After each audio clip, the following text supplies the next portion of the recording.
Day 21 இன்னைக்கு. நேற்று actually ஒரு கொஸ்டின் ஒன்று கேட்டிருந்தேன் இல்லையா, this is dash useful gift அப்படின்னு. நிறைய பேர் ஆன்சர்ஸ் கரெக்டாக தான் கொடுத்துருந்தீங்க. This is a useful gift அப்படின்னு. ஏன்னா யூ வந்திருக்கு, அது வவல் சவுண்ட் கிடையாது, அது கான்சனன்ட் சவுண்ட், அதனால தான் அ யூஸ்ஃபுல் கிஃப்ட் அப்படின்னு நீங்கள் சொல்லியிருந்தீங்க. ஸோ அப்போ எல்லாருக்குமே அது புரிஞ்சிடுச்சு இல்லையா? Okay, fine, good. இன்னைக்கு நம்ம டே 21ல என்ன பார்க்க போறோம் அப்படின்னா, one of the most important grammar portion. அது என்ன எல்லாமே இம்பார்ட்டன்ட் சொல்றேன் அப்படின்னு நினைக்காதீங்க. நம்ம பார்க்கறதே ரொம்ப கம்மியான கிராமர் போர்ஷன் தான். 5 தான் நான் சொன்னேன். டென்சஸ், ஆர்டிகல்ஸ், அது ரெண்டையும் ஃபினிஷ் பண்ணிட்டோம். இப்போ நம்ம பார்க்க போறது ப்ரொபோசிஷன். கண்டிப்பா சொல்றேன், ப்ரொபோசிஷன் ரொம்ப முக்கியம் தான் நம்ம இங்கிலீஷ் பேசும்போது. ஏன் அப்படின்னா நிறைய சென்டென்ஸ்ல பாத்தீங்கன்னா இன்னுன்னு சொல்லுவாங்க, ஆணுன்னு சொல்லுவாங்க. இங்க அட்டு வருமா இன்னு வருமா, நிறைய இடங்கள்ல நமக்கு கன்ஃபியூஷன்ஸ் வரும். திடீர்னு பாத்தீங்கன்னா அண்டர்பாங்க, அபோவ்பாங்க, ஓவர்பாங்க. ஏன் அதெல்லாம் யூஸ் பண்றாங்க, எந்த இடத்துல இதெல்லாம் நம்ம யூஸ் பண்ண முடியும், இப்படி நம்ம சென்டென்ஸ்ல சொல்லும் போது இதுக்கு என்ன மாதிரி அது பொருள் கொடுக்குது, நம்ம அதெல்லாம் தெரிஞ்சுக்கணும் இல்லையா? சின்ன சின்ன வார்த்தைகளா இருந்தாலுமே நம்ம சென்டென்ஸ் மேக் பண்ணும்போது இது எல்லாமே ரொம்ப முக்கியம். ஓகேவா? It is the most important thing to know prepositions. It is very difficult to make a sentence without preposition. Preposition இல்லாம ஒரு சென்டென்ஸ் மேக் பண்றதுங்கிறது டிஃபிகல்ட் தான். எப்படினாலும் ஏதாவது ஒரு இடத்துல ஒரு preposition வந்துடும்.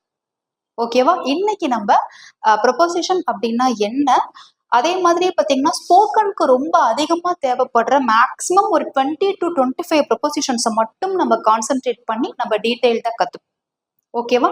நம்ம இதை ஒரு 3 டேஸாக பிரிச்சுக்கலாம். டே 21, 22, 23 3 நாளுமே நம்ம பார்ட்டாக நம்ம கற்றுக்கலாம். ஓகேவா? இன்னைக்கு நம்ம என்ன பண்ண போகிறோம் அப்படின்னா, இன், ஆன், அட் அப்படிங்கிற ப்ரொபோசிஷன் 3 ப்ரொபோசிஷன் மட்டும் தான் இன்னைக்கு கிளாஸ்ல பார்க்க போறோம். ஏன் இன்னைக்கு 3 மட்டும் அப்படின்னா, இந்த 3க்குமே பார்த்தீங்கன்னா யூசேஜஸ் நிறைய இருக்கு. அது எல்லாத்தையும் இன்னைக்கு நம்ம கிளியரா தெரிஞ்சுக்கலாம். ஓகேவா? ஃபர்ஸ்ட், ப்ரொபோசிஷன் அப்படின்னா என்னன்னா, it shows the relationship between a noun R a pronoun and the words. அதாவது ஒரு நவுனுக்கு, 2 நவுனுக்குள்ளார இல்ல 2 ப்ரோனவுனுக்குள்ளார இருக்கிற ரிலேஷன்ஷிப்பை குறிக்கிறது தான் நம்ம ப்ரொபோசிஷன் அப்படின்னு சொல்லுவோம். நவுன்னா நமக்கு தெரியும் இல்லையா, name of the things, place, அது எல்லாமே நம்ம நவுன் அப்படின்னு தானே சொல்லுவோம். உதாரணத்துக்கு இப்போ இந்த சென்டென்ஸை மட்டும் பாருங்க, வேற எதுவும் பார்க்காதீங்க. த ball is on the table அப்படின்னா, இந்த பால் அப்படிங்கிறது ஒரு திங், அது ஒரு நவுன். டேபிள் அப்படிங்கிறது ஒரு திங், அது ஒரு நவுன். இந்த 2 நவுனுக்கும் இடையில இருக்கிற ரிலேஷன்ஷிப்பை இது டேபிள் மேல இருக்கு அப்படின்னு இதை டினோட் பண்ணுது. ஓகேவா? It denotes the relationship between a noun R a pronoun. புரியுதா எங்கெல்லாம் இது நம்ம யூஸ் பண்றோம் அப்படின்னு? அது வரைக்கும் சும்மா என்ன டெஃபினேஷன் அப்படிங்கறத சும்மா தெரிஞ்சு மட்டும் வச்சுக்கோங்க போதும். இல்ல உங்களுக்கு அது கன்ஃபியூஸ் ஆச்சுன்னா கூட நீங்க அதை விட்டுருங்க, ஒன்றும் ப்ராப்ளம் இல்லை. என்னெல்லாம் நம்ம ப்ரொபோசிஷன் சொல்லுவோம்னா, on, in, at, above, under, beneath, underneath, between, அமாங்னு நிறைய இருக்கு. என்ன ஸ்போக்கனுக்கு தேவையோ அதை மட்டும்தான் நம்ம பார்க்க போறோம் அப்படின்னு சொன்னேன் இல்லையா? இன்னைக்கு நம்ம first usage of on, in, at, அது 3 மட்டும் நம்ம பார்ப்போம். முதல்ல பாத்தீங்கன்னா ஆன் அப்படின்னா என்ன அர்த்தம்னா மேலே அப்படிங்கிற மாதிரிதான் பொருள் தமிழ்ல. அந்த சர்ஃபேஸை பத்தி சொல்றது. ஏதாவது ஒரு பொருள் இதுக்கு மேல இருக்கு அப்படின்னா அப்ப நம்ம ஆன் அப்படிங்கிற ஒரு ப்ரொபோசிஷன் யூஸ் பண்ணுவோம்.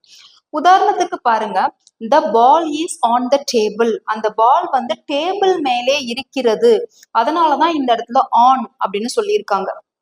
ஒரு சென்டென்ஸ் நமக்கு ஃபார்ம் பண்றதுக்கு ஒரு சப்ஜெக்டும் ஒரு வேர்பும் வருமா? தேவையா? அப்ப த பால் அப்படிங்கிறது சப்ஜெக்ட், இது என்னது, இருக்கிறது, பி ஃபார்ம் வேர்ப், இருக்கிறது அப்படின்னு சொல்லுதா வேர்பா? இப்போ ஒரு ப்ரொபோசிஷன் யூஸ் பண்ணிருக்காங்களா?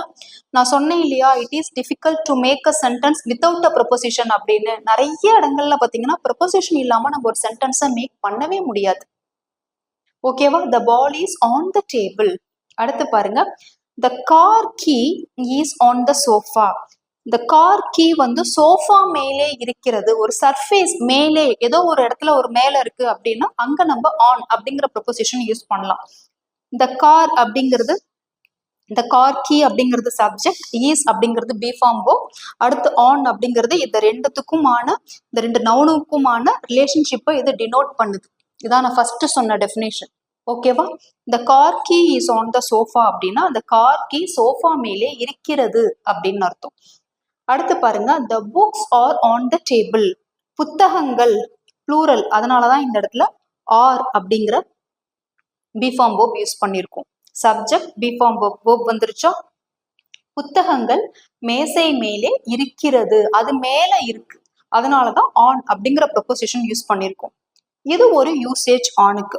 இன்னும் நிறைய யூசேஜ் இருக்கு, எல்லாமே நம்ம ஒன் பை ஒன்னா பார்ப்போம். நெக்ஸ்ட் பாருங்க, ஆன் இண்டிகேட்ஸ் எ டேட். டேட்டை பத்தி பேசும்போது நம்ம வந்து ஆன் யூஸ் பண்ணுவோம். For example, on 26/11/2018 our Indian parliament was attacked by terrorist group. இப்ப பாருங்க, இந்த இடத்துல டேட்டை மென்ஷன் பண்ணியிருக்காங்க, அதனாலதான் நம்ம ஆன் அப்படிங்கிற ப்ரொபோசிஷன் யூஸ் பண்ணியிருக்கோம். ஓகேவா? நெக்ஸ்ட் பாருங்க, on 2/2/2025 I joined an English group. நான் வந்து ஒரு இங்கிலீஷ் குரூப்ல ஜாயின் பண்ணேன். இந்த இடத்துல ஏன் அன் இங்கிலீஷ் குரூப் போட்டிருக்காங்க புரியுதா? இங்கிலீஷ் என்ன வந்தது? வவல் சவுண்ட் வந்திருக்கு, அதனாலதான் ஆன் யூஸ் பண்ணிருக்காங்க. ஒரு சப்ஜெக்டும் ஒரு வேர்பும் ஒரு சென்டென்ஸ் ஃபார்ம் பண்றதுக்கு எல்லாமே நம்ம கவனிக்கணும் இனிமேல். ஓகேவா? ஆன் 2/2/2025 டேட்டை பத்தி மென்ஷன் பண்ணிருக்காங்க, அதனாலதான் ஆன் அப்படிங்கிற ப்ரொபோசிஷன் யூஸ் பண்ணிருக்கோம். கிளியரா? டேட்டை பத்தி எங்க மென்ஷன் பண்ணாலுமே அப்போ உங்களுக்கு ஆட்டோமேட்டிக்கா ஞாபகத்துக்கு வந்துடணும் ஆன் அப்படிங்கிற ப்ரொபோசிஷன் தான் யூஸ் பண்ணணும் அப்படின்னு. அடுத்து பாருங்க, day. Sunday, Monday, Tuesday, Wednesday, Thursday, Friday, day பத்தி பேசினாலும் நம்ம வந்து ஆன் அப்படிங்கிற ப்ரொபோசிஷன் தான் யூஸ் பண்ணணும். இப்ப பாருங்க, I will meet you on Monday அப்படிதான் சொல்லணும். இனிமேல் இன் மண்டே அப்படின்லாம் இனிமேல் சொல்லக்கூடாது. I will meet you on Monday, நான் வந்து மண்டேல சந்திக்கிறேன். ஸோ டேஸ்க்கு முன்னாடி நம்ம ஆன்ங்கிற ப்ரொபோசிஷன் தான் மஸ்டா, அதை மட்டும் தான் நம்ம யூஸ் பண்ணணும். ஓகேவா? அடுத்து பாருங்க, பைன்னு ஒரு ப்ரொபோசிஷன் வரும், அதை நான் உங்களுக்கு அப்புறமா சொல்லி கொடுக்குறேன். The meeting is on Wednesday. So அப்போ ஆன் வென்ஸ்டே. ஓகேவா? ஸோ டேஸ்க்கு முன்னாடி ஆன் அப்படிங்கிற ப்ரொபோசிஷன் தான் யூஸ் பண்ணணும். கிளியரா? டேட்டுக்கு முன்னாடியும் டேஸ்க்கு முன்னாடியும் ஆன் தான் யூஸ் பண்ணணும். அடுத்து பாருங்க, on indicates months along with date. அதாவது டேட்டையும் மந்த்தையும் நம்ம சேர்த்து சொல்லும் போதும் நம்ம ஆன் தான் யூஸ் பண்ணணும். Months along with date. இப்ப இங்க பாருங்க, my birthday falls on July 15. அப்ப இந்த இடத்துல மந்த்தும் வந்திருக்கு, டேட்டும் வந்திருக்கு. அப்போ மந்த்ஸ் அலாங் வித் டேட் அப்படின்னு இருக்கும் போதும் நம்ம ஆன் அப்படிங்கிற ப்ரொபோசிஷன் தான் யூஸ் பண்ணணும். இங்க இன் அதெல்லாம் யூஸ் பண்ணக்கூடாது. மந்த்ஸ் அலாங் வித் டேட் ஞாபகம் வச்சுக்கோங்க. டேஸ் ஈஸியா ஞாபகம் வச்சுக்கலாம், டேட்டும் ஞாபகம் வச்சுக்கலாம். அதுக்கப்புறமா month along with date, month கூட சேர்த்து டேட்டை மென்ஷன் பண்ணும்போது நம்ம ஆன் அப்படிங்கிற ப்ரொபோசிஷன் தான் யூஸ் பண்ணணும். நிறைய உங்களுக்கு புக்ஸ் எல்லாம் வாசிக்க உங்களுக்கு இதனாலதான் இங்க யூஸ் பண்ணிருக்காங்கிறது உங்களுக்கு புரிய ஆரம்பிச்சிடும். அதே மாதிரி உங்களுக்கு புரிஞ்சிடுச்சுனாலே அதுக்கப்புறம் நீங்க அதெல்லாம் சொல்லி சொல்லி பிராக்டிஸ் பண்ணிக்கலாம். அப்புறம் நம்ம அதெல்லாம் எந்த மிஸ்டேக்ஸுமே கமிட் பண்ண மாட்டோம். அடுத்து பாருங்க, the festival starts on December 25th. December 25th festival வந்துட்டு ஸ்டார்ட் ஆகுது. பொதுவாகவே டிசம்பர் மந்த்னாலே ஐடி ஆஃபீஸ்லாம் கொஞ்சம் ஜாலியாக தான் இருப்பாங்க, ஏன்னா ஃபெஸ்டிவல் சீசன் அப்படின்னு சொல்லிட்டு. ஸோ அப்போ பாருங்க, on December 25th months along with date. So அப்போ ஆன்னா மேலே, அதுக்கு மட்டும் தான் நினச்சிக்காதீங்க. சர்ஃபேஸ் அதுக்கு ஒன்று, டேஸ்க்கு யூஸ் பண்ணலாம், டேட்டுக்கு யூஸ் பண்ணலாம், மந்த்ஸ் அலாங் வித் டேட்டுக்கு யூஸ் பண்ணலாம். இது வரைக்குமே நம்ம 4 யூசேஜ் பார்த்துருக்கோம் ஆனுக்கு. இன்னும் 2 யூசேஜ் இருக்கு, அதையும் பார்த்துருவோம். நெக்ஸ்ட் பாருங்க, டிவைசஸ் எல்லாம் நம்ம ஸ்பெசிஃபை பண்ணும் போதும் நம்ம ஆன் அப்படிங்கிற ப்ரொபோசிஷன் தான் யூஸ் பண்ணுவோம். For example, she is on the phone right now. இப்போதைக்கு அவ வந்து ஃபோன்ல பேசிக்கிட்டு இருக்கிறா. ஸோ ஃபோன், அப்போ on the phone. Okay, they are working on the laptops. அவங்கெல்லாம் லேப்டாப்ல வேலை பார்த்துட்டு இருக்கிறாங்க. அப்போ ஆன் த லேப்டாப்ஸ். ஸோ அப்போ நம்ம டிவைசஸ்லாம் மென்ஷன் பண்ணும் போதும் நம்ம ஆன் அப்படிங்கிற ப்ரொபோசிஷன் தான் யூஸ் பண்ணுவோம். நெக்ஸ்ட் ஃபைனலா ஒரு பாயிண்ட் பாருங்க, பார்ட்ஸ் ஆஃப் பாடி. அதை பத்தி பேசும்போதும் நம்ம ஆன் தான் யூஸ் பண்ணுவோம். Example, she was a diamond ring on her finger. அவ வந்துட்டு விரல்ல டைமண்ட் ரிங் போட்டிருந்தா.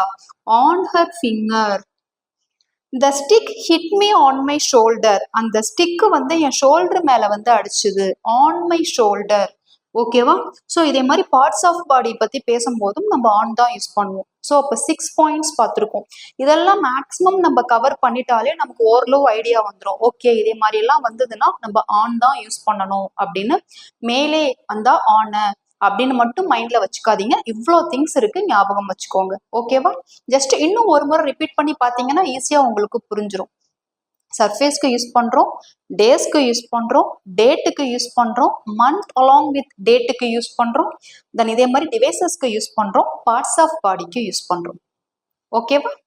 அடுத்து பாருங்க யூசேஜ் ஆஃப் இன். இன் அப்படின்னா என்ன? உள்ளே அப்படின்னு தான் அர்த்தம். இது நமக்கு காமனா தெரிஞ்சதுதான். See the pen is in the பாக்ஸ்னா பாக்ஸ்குள்ளார பென் இருக்கு. My books are in the bag அப்படின்னா பேகுக்குள்ளார என்னுடைய புக்ஸ் எல்லாம் இருக்கு. ஸோ இது உள்ளே அப்படிங்கிறது காமனா நமக்கு தெரிஞ்ச ஒரு யூசேஜ் தான். இது ஒரு பாயிண்ட். இன்னொன்று என்ன அப்படின்னா கண்ட்ரீஸ்க்கு முன்னாடியும் சிட்டிஸ்க்கு முன்னாடியும் நம்ம இன் அப்படிங்கிற ப்ரொபோசிஷன் தான் யூஸ் பண்ணுவோம். ஓகேவா? இங்க பாருங்க, ஐ லிவ் இன் ஆஸ்திரேலியா, நான் ஆஸ்திரேலியாவில் வசிக்கிறேன். ஐ லிவ் இன் இந்தியா, நான் இந்தியாவில் வசிக்கிறேன். ஐ லிவ் இன் அமெரிக்கா, நான் அமெரிக்காவில் வசிக்கிறேன். அதே மாதிரி கண்ட்ரீஸ்க்கு முன்னாடி நம்ம வந்து இன் தான் யூஸ் பண்ணுவோம். சிட்டிஸ்க்கு முன்னாடியும் நம்ம இன் தான் யூஸ் பண்ணுவோம். ஷீ லிவ்ஸ் இன் மதுரை, அவள் மதுரையில் வசிக்கிறாள். தே லிவ் இன் மதுரை, அவர்கள் மதுரையில் வசிக்கிறார்கள். ஓகேவா? கண்ட்ரீஸ்க்கு முன்னாடியும் சிட்டிஸ்க்கு முன்னாடியும் நம்ம இன் தான் யூஸ் பண்ணுவோம்.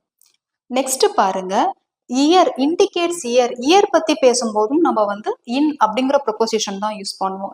I was born in 1960. So அப்போ இயர் வந்திருக்கு. கண்ணை மூடிட்டு இயர் வந்தாலே நீங்க இன் அப்படிங்கிற ப்ரொபோசிஷன் தான் யூஸ் பண்ணணும். ஓகேவா? நெக்ஸ்ட் பாருங்க, இந்தியா காட் இண்டிபெண்டன்ஸ் இன் 1947. அதனாலதான் இன் 1947 அப்படின்னு நம்ம சொல்றோம். இயருக்கு முன்னாடி இன் அப்படிங்கிற ப்ரொபோசிஷன் தான் வரும். ஓகேவா? நெக்ஸ்ட் பாருங்க, இண்டிகேட் சீசன். சீசன் பத்தி பேசும்போது நம்ம வந்து இன் தான் யூஸ் பண்ணுவோம். In India most of the people wear cotton clothes in the summer season.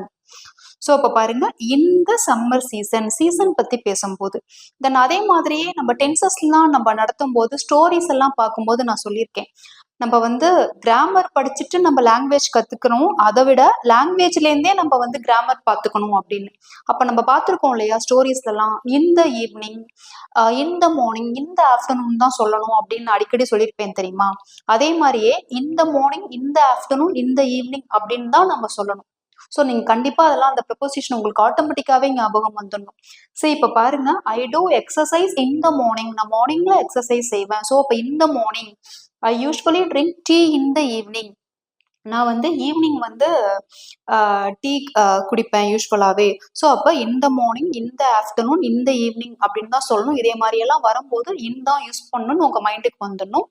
அதே மாதிரியே சீசன் பற்றி பேசும்போதும் நம்ம இன் அப்படிங்கிற ப்ரொபோசிஷன் தான் யூஸ் பண்ணுவோம். ஓகேவா? அடுத்து ஃபைனலா பாருங்க, மந்த் பத்தி பேசும்போது நம்ம இன் தான் யூஸ் பண்ணும். Our vacation starts in April. Okay, மந்த்தை பத்தி பேசும்போது இன் தான் யூஸ் பண்ணும். இயர் பத்தி பேசினாலும் இன் யூஸ் பண்ணணும். மந்த்தை பத்தி பேசினாலும் இன் யூஸ் பண்ணணும். ஆன் எங்க யூஸ் பண்ணுவோம் அப்படின்னா டேஸுக்கும் டேட்டுக்கும் யூஸ் பண்ணும். அதே மாதிரி மந்த்ஸ் அலாங் வித் டேட் அப்படின்னு வரும்போது ஆன் தான் யூஸ் பண்ணுவோம். நல்லா ஞாபகம் வச்சுக்கோங்க, months along with date. Mahatma Gandhiji was born on October 2nd.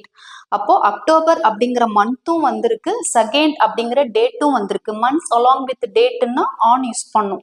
மந்த்தை பத்தி மட்டும் நம்ம சொல்லும் போது இன் தான் யூஸ் பண்ணும். கிளியரா? இதெல்லாம் தான் என்னுடைய யூசேஜ். இவ்வளோ திங்ஸ் நீங்க ஞாபகம் வச்சுக்கிட்டீங்கனாலே போதும், கரெக்டா நீங்க இந்த ஆன் இன்னெல்லாம் நீங்க யூஸ் பண்ணுவீங்க, தப்பே பண்ண மாட்டீங்க.